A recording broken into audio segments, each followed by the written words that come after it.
Chapter 17. He turned back to his campsite and looked to the wreckage.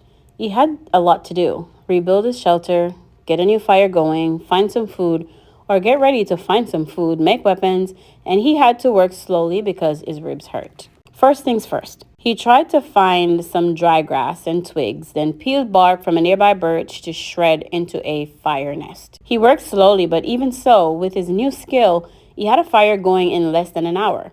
The flames cut the cool, damp morning, crackled, and did much to bring his spirits up, not to mention chasing away the incessant mosquitoes. With the fire going, he searched for dry wood. The rain had driven water into virtually all the wood he could find, and at last located some in a thick evergreen where the top branches had covered the lower dead ones, keeping them dry. He had great difficulty breaking them, not being able to pull much with his arm or chest muscles, but finally got enough to keep the fire going all day and into the night. With that, he rested a bit, eased his chest, and then set about getting a shelter squared away. Much of the wood from his original wall was still nearby, and up in back of the ridge, he actually found a major section of the weave still intact. The wind had torn it out, lifted it, and thrown it to the top of the ridge, and Brian felt lucky once more that he had not been killed or more seriously injured, which would have been the same, he thought. If he couldn't hunt, he would die, and if he was injured badly, he would not be able to hunt. He jerked and dragged wood around until the wall was once more in place. Crudely, but he could improve it later. He had no trouble finding enough pine boughs to make a new bed. The storm had torn the forest to pieces. Up in back of the ridge, it looked like a giant had become angry and used some kind of massive meat grinder on the trees. Huge pines were twisted and snapped off, blown sideways. The ground was so littered with limbs and treetops sticking every which way that it was hard to get through. He pulled enough thick limbs in for a bed, green and spicy with the new broken sap smell, and by evening he was exhausted, hungry, and hurting. But he had something close to a place to live again, a place to be. Tomorrow, he thought, as he lay back in the darkness, tomorrow the fish would come back, and he would make a spear and a new bow and get some food. Tomorrow he would find food and refine the camp and bring things back to sanity from the one completely insane day. He faced the fire, curving his body. He rested his head on his arm and began to sleep when a picture came into his head. The tail of the plane sticking out of the water. There it was, the tail sticking up. And inside the plane, near the tail somewhere, was the survival pack. It must have survived the crash because the plane's main body was still intact. That was the picture. The tail sticking up and the survival pack inside, right there in his mind as he dozed. As he snapped open, if I could get at the pack, he thought. Only if I could get at the pack. It probably had food and knives and matches. It might have a sleeping bag. I might have fishing gear. Oh, it must have so many wonderful things. If I could just get at the pack and get some of those things, I would be so rich if I could get at the pack. Tomorrow, he watched the flames and smiled. Tomorrow I'll see. All things come tomorrow. He slept deep and down with only the picture of the plane tail sticking up in his mind. A healing sleep. In the morning, he rode out before true light. In the gray dawn, he built up the fire and found more wood for the day. Feeling almost chipper because his ribs were much better now.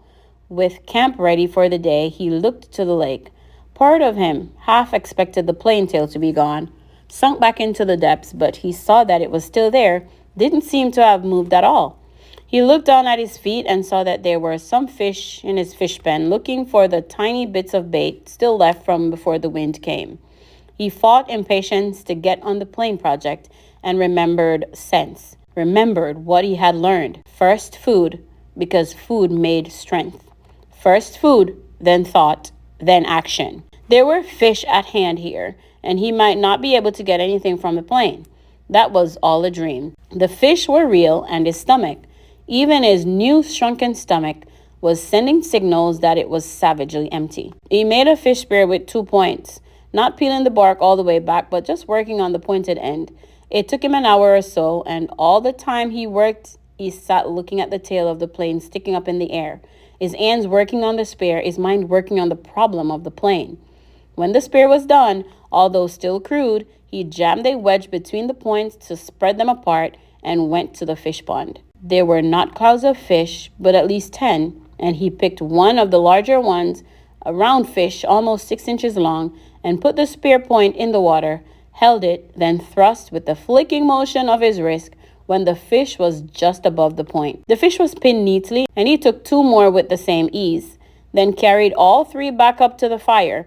He had a fish board now, a piece of wood he had flattened with the hatchet, that leaned up by the fire for cooking fish so he didn't have to hold a stick all the time. He put the 3 fish on the board, pushed sharpened pegs through their tails into cracks on the cooking board, and propped it next to the reddest part of the coals. In moments, the fish were hissing and cooking with the heat, and as soon as they were done, or when he could stand the smell no longer, he picked the steaming meat from under the loosened skin and ate it. The fish did not fill him, not even come close. Fish meat was too light for that, but they gave him strength.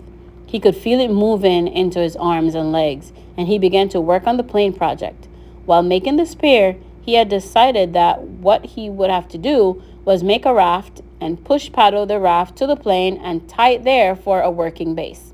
Somehow, he would have to get into the tail inside the plane, rip or cut his way in, and however he did it, he would need an operating base of some kind, a raft, which he found ruefully was much easier said than done. There were plenty of logs around. The shore was littered with driftwood, new and old, tossed up and scattered by the tornado, and it was a simple matter to find 4 of them about the same length and put them together. Keeping them together was a problem. Without a rope or cross pieces and nails, the logs just rolled and separated. He tried wedging them together, crossing them over each other. Nothing seemed to work, and he needed a stable platform to get the job done. It was becoming frustrating, and he had a momentarily loss of temper, as he would have done in the past when he was the other person. At that point, he sat back on the beach and studied the problem again. Sense. He had to use his sense. That's all it took to solve problems, just sense. It came then. The logs he had selected were smooth and round and had no limbs. What he needed were logs with limbs sticking out. Then he would cross the limbs of one log over the limbs of the other and weave them together as he had done his wall, the food shelf cover, and the fish gate. He scanned the area above the beach and found 4 dry treetops that had been broken off by the storm. These had limbs, and he dragged them down to his work area in the water's edge and fitted them together. It took most of the day. The limbs were cluttered and stuck at which way he would have to cut one to make another fit, then cut one from another log to come back to the first one, then still another from the third would have to be pulled in. But at last, in the late afternoon, he was done, and the raft, which he called brush pile, won for its looks, hung together even as he pulled it into the water off the beach. It floated well, if low in the water, and in the excitement, he started for the plane. He could not stand on it, but would have to swim alongside. He was out to chest depth when he realized he had no way to keep the raft at the plane. He needed some way to tie it in place so he could work from it. And for a moment, he was stymied. He had no rope, only the bowstrings, and the other cut shoestring in his tennis shoe, which were now looking close to dead, his toes showing at the tops. Then he remembered his windbreaker, and he found the tattered part he used for an arrow pouch. He tore it into narrow strips and tied them together to make a rope or tie down about 4 feet long. It wasn't strong. He couldn't use it to pull a Tarzan and swing from a tree, but it should hold the raft to the plane. Once more, he slid the raft off the beach and out onto the water until he was chest deep. He had left his tennis shoes in the shelter, and when he felt the sand turn to mud between his toes, he kicked off the bottom and began to swim. Pushing the raft, he figured, was about like trying to push an aircraft carrier. All the branches that stuck down into the water dragged and pulled, and the logs themselves fought any forward motion, and he hadn't gone 20 feet when he realized that it was going to make it much harder than he thought to get the raft to the plane. It barely moved, and if he kept going this way, he would just about reach the plane at dark. He decided to turn back again, spend the night, and start early in the morning, and he pulled the raft once more onto the sand and scraped it dry with his hand. Patience. He was better now, but impatience still grounded at him a bit, so he sat at the edge of the fish pond with the new spear and took 3 more fish. cooked them up, and ate them, which helped to pass the time until dark. He also dragged in more wood, endless wood, and then relaxed and watched the sunset over the trees in the back of the ridge. West, he thought. I'm watching the sun set in the west, and that way was north, where his father was, and that way was east, and that way south. And somewhere to the south and east his mother would be. The news would be on the television. He could visualize more easily his mother doing things than his father because he had never been to where his father lived now. He knew everything about how his mother lived. She would have the small television on the kitchen counter on and be watching the news and talking about how awful it was in South Africa or how cute the baby in the commercial looked. Talking and making sounds, cooking sounds. He jerked his mind back to the lake. There was great beauty here, almost unbelievable beauty. The sun exploded the sky, just blew it up with the setting color, and the color came down into the water of the lake, lit the trees. Amazing beauty. And he wished he could share it with somebody and say, look there, and over there, and see that. But even alone, it was beautiful, and he fed the fire to cut the night chill. There it is again, he thought. The late summer chill to the air, the smell of fall. He went to sleep thinking a kind of reverse question. He did not know if he could ever get out of this, could not see how it might be. But if he did somehow get home and go back to living the way he had lived, would it be just the opposite? Would it be sitting watching television and suddenly think about the sunset up in the back of the ridge and wonder how the color looked in the lake?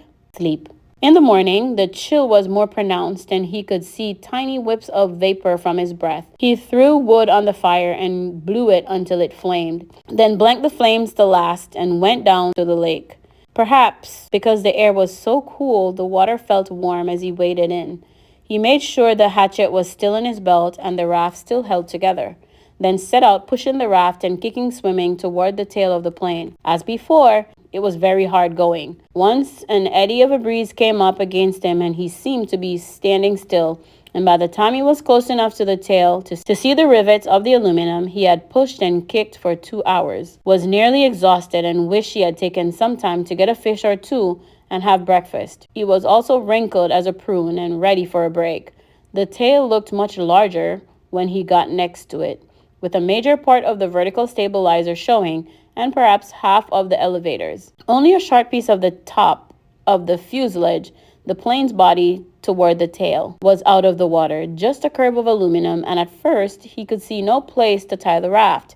But he pulled himself along the elevators to the end, and there he found a gap that went in up by the hinges where he could feed his rope through. With the raft secured, he climbed on top of it and lay on his back for 15 minutes, resting and letting the sun warm him. The job, he thought, looked impossible. To have any chance of success, he would have to be strong when he started. Somehow, he had to get inside the plane. All openings, even the small rear cargo act, were underwater, so he wouldn't get at them without diving and coming up inside the plane, where he would be trapped. He shuddered at that thought and then remembered what was in front of the plane. Down in the bottom of the lake, still trapped in the seat, the body of the pilot, sitting there in the water. Brian could see him, the big man with his hair waving in the current, his eyes open. Stop, he thought. Stop now. Stop that thinking. He was nearly at the point of swimming back to shore and forgetting the whole thing. But the image of the survival pack kept him. If he could get it out of the plane, or if he could just get into it and pull something out, a candy bar, even that, just a candy bar, it would be worth it. But how to get at the inside of the plane? He rolled off the raft and pulled himself around the plane. No openings. 3 times he put his face in the water and opened his eyes and looked down. The water was murky, but he could see perhaps 6 feet, and there was no obvious way to get into the plane. He was blocked.